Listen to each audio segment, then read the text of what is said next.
Dans Plus belle la vie, les hommes et femmes de pouvoir sont prêts à tout pour obtenir absolument tout ce dont ils ont envie, surpassant bien souvent la morale voire la légalité. César, cadre de GTS depuis plus de 2 ans, pourrait être victime d'un milieu qu'il a ardemment désiré. Elena, une croqueuse d'hommes. Le jeu du chat et de la souris se poursuit entre César et Barbara.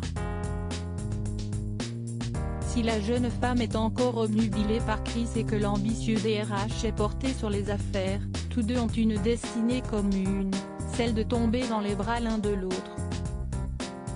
Pour l'heure, chacun se montre intrusif envers l'autre. Après que l'éphémère amant d'Emma ait confronté Barbara sur son adultère avec le mari d'Elena, autour de la cuisinière de surprendre une séquence dans laquelle Elena fait des avances à César au bord de la piscine en se frottant à lui avec son pied.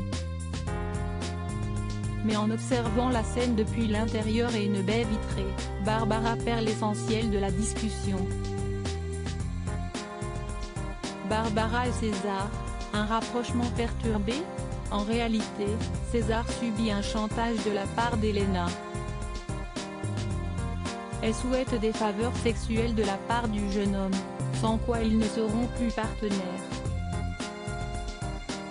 César a prévenu qu'il n'était du genre à céder et la femme de Chris a répondu qu'elle obtenait toujours ce qu'elle voulait. Plus tard, Barbara fait savoir à l'ancien lycéen de Scoto qu'elle a tout vu de la scène. De là à ce que Barbara et César commencent à filtrer avant que le jeune homme ne soit contraint de céder aux avances d'Elena, il n'y a qu'un pas. L'inédit programmé par France 3 ce jeudi 27 août a mobilisé millions d'adeptes du Mistral, correspondant à une part de marché à hauteur de %.